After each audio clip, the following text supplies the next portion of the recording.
مر فوق كوكبه.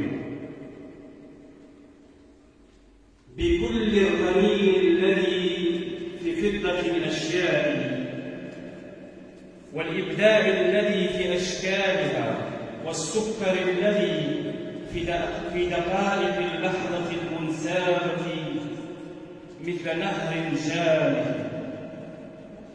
بكل العطر الذي في كلمة الحياة والسحر المنساب من أحلامها. بكل الضوء المتراكم في عيون الوقت عاليا عاليا الواحدة تلو الأخرى صف حجارة الوقت. بكل العطر الذي في كلمة الحياة والسحر المنساب من أحلامها. بكل الضوء المتراكم في عيون الوقت صف حجارة الوقت عاليا عاليا الواحدة تلو الأخرى.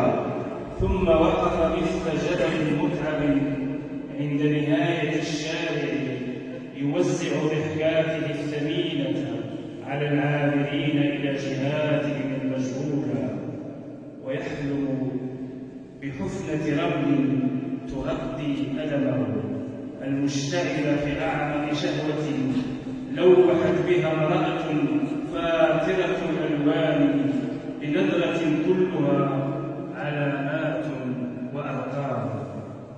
بكل الحب الذي خاض في الليالي الباردة رداءه الشفيف والأمل المنكشف خلف دفء الكلمات، كان يرسي أجنحته التي من شبع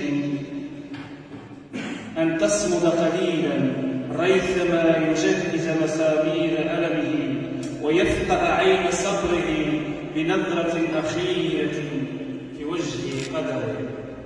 بكل الأنين الذي يتدفق من شريان لحظته والعتب الذي ترسم في أعماق كلماته، كان يقص بقسوة شاعرية وشائج الربيع التي بينه وبين ضجيج الساعة في معصمه.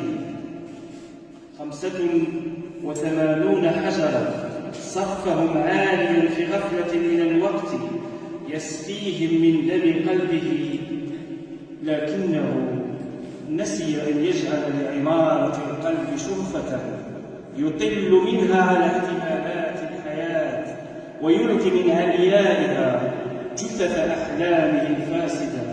لحظة تنام النوافذ عن تفاصيل الأشياء، تنقطع كهرباء الحب ويحيط به من كل الجهات دود الأحباب من أجل حفل سريع في آخر الليل.